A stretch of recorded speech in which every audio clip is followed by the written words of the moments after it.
Hey everyone, my name is Samantha and welcome back to Blacklisted Technology's YouTube channel, Women in Technology. Today I'm going to be reviewing one of my favorite books, Cracking the PM Interview.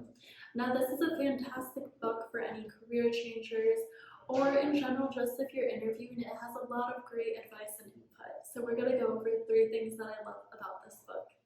One of the aspects that I really like about this book is that it gives interview-specific questions based on the companies. Now let me give an example of that. Throughout the book, it will have a paragraph from Google or Amazon, and from there it will say what type of people that they're looking for and what questions they usually ask. This is extremely important and gives you a one-up on other people because you kind of know who they're hiring. An example of that is in here. It said that Microsoft will hire new grads for engineers, and Google really focuses on new hires as well as people who have been in business for a long time.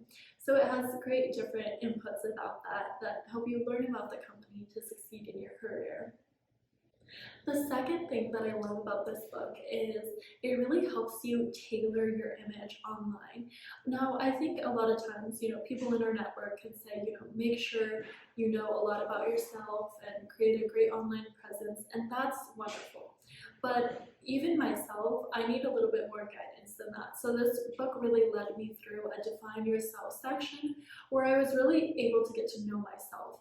And I think that in order to get to a high level position, you need to know yourself and you need to ask yourself these hard questions and really tailor stories from your experiences and how they can connect to the future.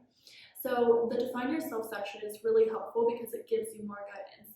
Another thing that I loved is it highlighted the importance of how your online image is very vital to the process. So in my job hunting experience, that during that time I actually even created a website that just showcased everything, and this is something that I highly recommend that the book will go through. So it's a great extra step to help define yourself.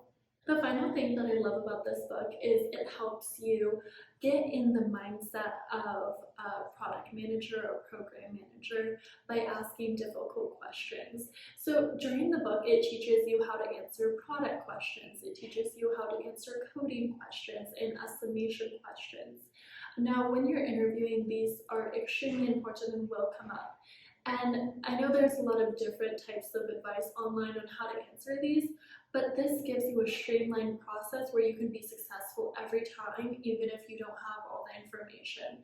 So I think by following their 5 to 10 step way is going to be positive, because then anytime you have a difficult question, you're like, I have no idea, you can refer back to what you memorized from the book and say, okay, I start here. I ask if there's any other information that I need, or if you don't know a number, ask more about that. And for the coding part of it, a lot of times, during a product or program manager, you're not getting, you're not going to have to code, but if you do, it gives you a great base knowledge for that as well on what you should learn. So these are a couple of things I found really useful. I loved the specific FAANG advice per company. I loved how it allowed me to define myself and really create an online image that I'm proud of, as well as get in the mindset of product manager. So I would highly recommend this book. Even if you're not moving into product management, I think it has some really, really useful resources that anyone could use. So thank you guys for listening, and make sure to tune into next week's video.